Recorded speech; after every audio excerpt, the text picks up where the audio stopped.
چونکہ یہ سوال چونکہ ہماری مادری زبان میں اردو میں اور اردو پاس ہوگا نشر ہوگا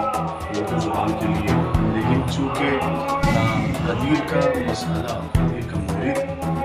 عوام کے لیے کم، خواص کے لیے زیادہ ہے۔ ان خواصی نے جو رخ بدلا ہے مولا کے معنی کا اور اس کا یہ جو رخ بدلا ہے عوام کے ذہنوں میں جو پراگندگی اور ایک یہ شک و شکوک پیدا کی ہے، شبہات پیدا کی ہیں، لہٰذا وہ خواسین پیدا کیے ہیں، خواسین دور کر سکتے ہیں اور خواص بہتر جانتے ہیں کہ مولا کا معنی کیا ہے۔ اگر سرکار رسالت صلی اللہ علیہ وآلہ وسلم نے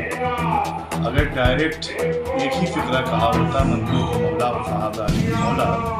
تو چونکہ یہ عرب کا سماج جو ہے یہ ان کی یہ شروعات سے زمانے جاہلیت سے سرداری پسند رہا ہے۔ یہ ہر قبیلے میں آپ کو سردار ملتے ہیں اور کسی کو بھی سردار ماننے میں انہیں قباحت نہیں ہوتی تھی، انہیں کوئی پرابلم نہیں ہوتی تھی۔ جیسے آج آپ دیکھیں فاسق ہو، فاجر ہو، گنہگار، کوئی کسی بھی طریقہ کی شخصیت رکھنے والا آدمی ہو، اسے وہ حاکم مان لیتے ہیں یا سردار مان لیتے ہیں۔ اگر رسول خدا، حالانکہ شواہد بھی موجود ہیں تاریخ کے اعتبار سے کہ جب وہ سب مل کے آئے تھے وہ کہتے ہیں اے محمد آپ ہمارے خداؤں کو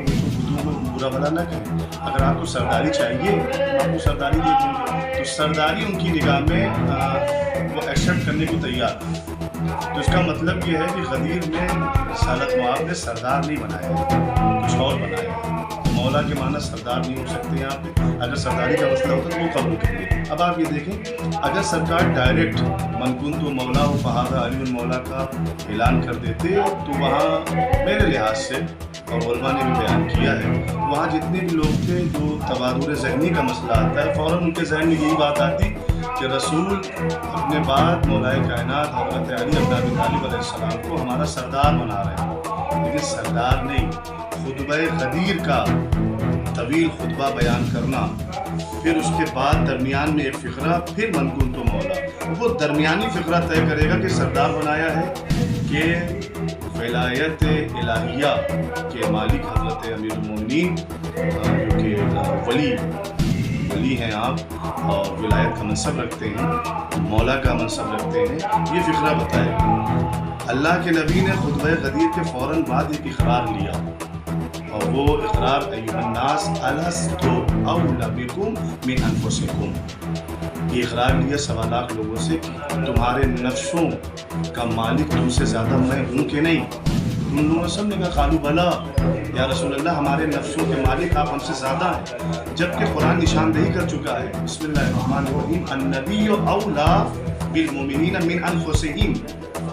بس یہ ایک پوائنٹ ہے،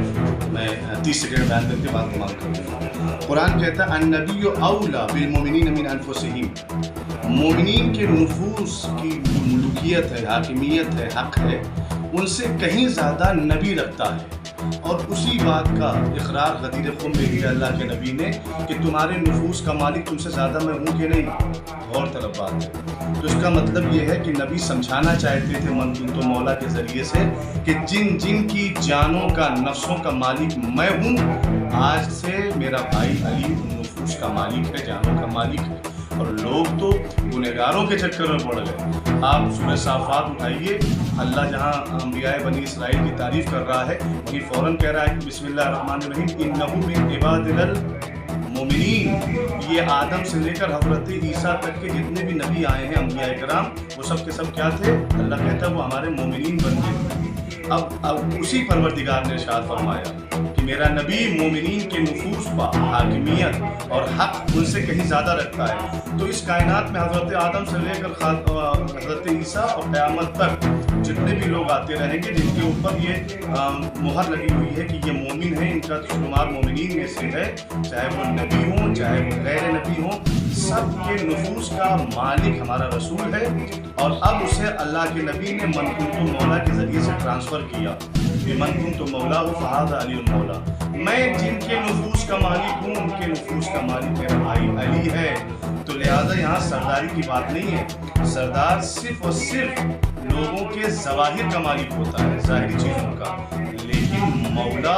ظاہر کا بھی مالک ہے، باطن کا بھی مالک ہے، دنیا کا بھی مالک ہے، آخرت کا بھی مالک ہے۔ اب جناب امیر کو مولا ماننا اس لحاظ سے صحیح ہوگا کہ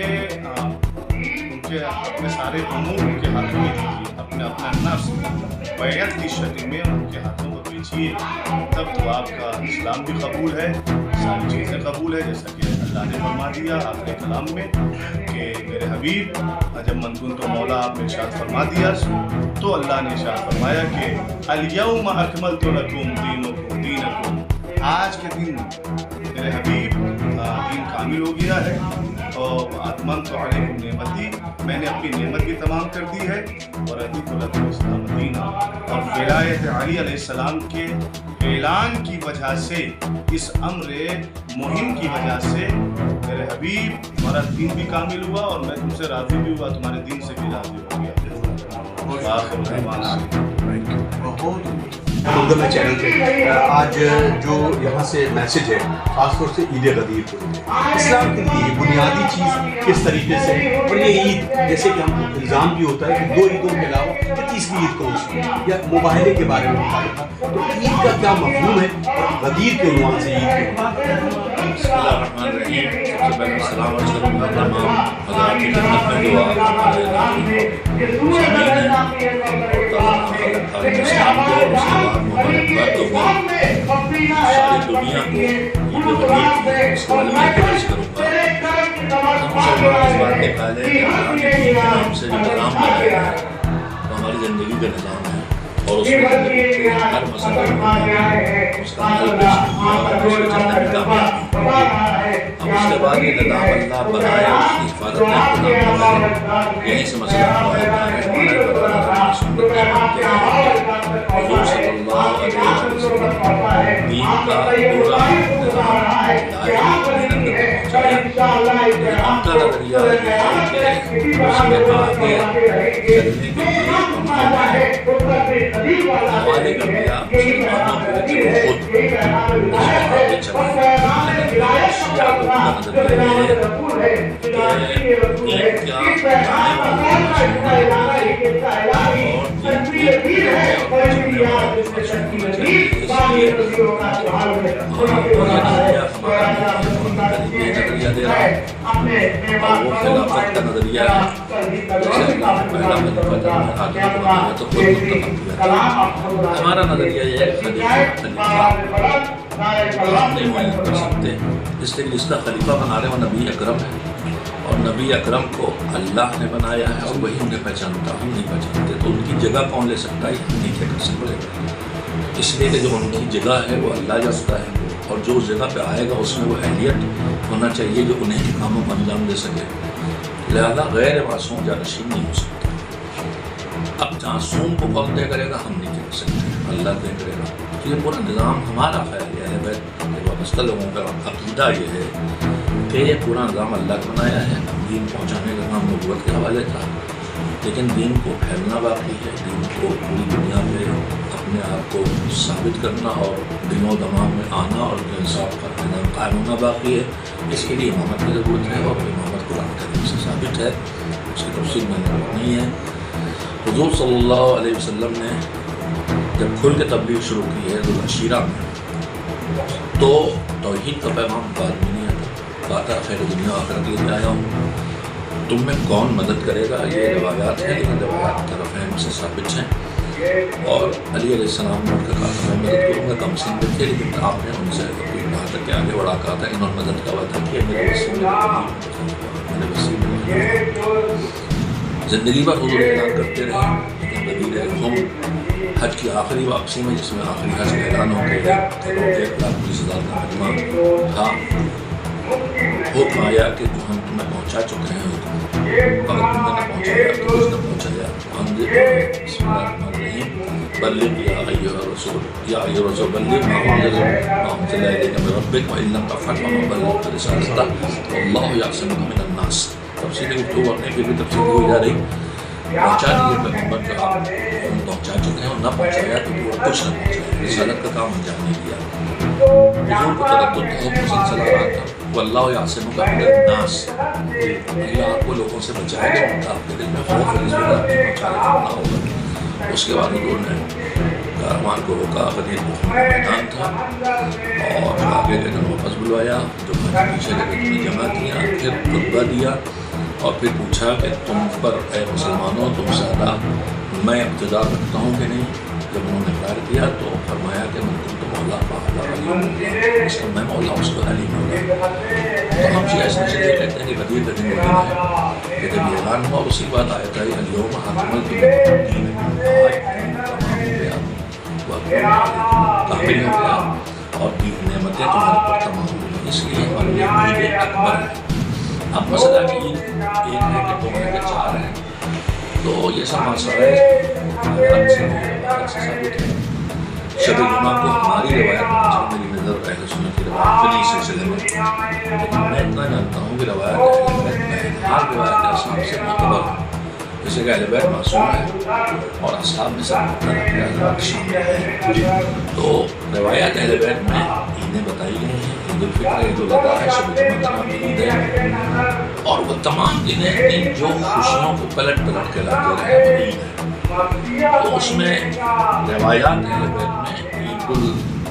عید غدیر کو عید اللہ اکبر کے طرف سے بے شمار نام ہیں، اس کے جو روایات ہمارے علماء جمع کی ہیں 40-50 نام ہیں، لیکن ان میں جو اہم ترین ہے وہ عید غدیر کے نام سے شہرت ہے اس کی، اور عید اللہ اکبر بڑی عید ہے، اس لیے کہ عید الفطر میں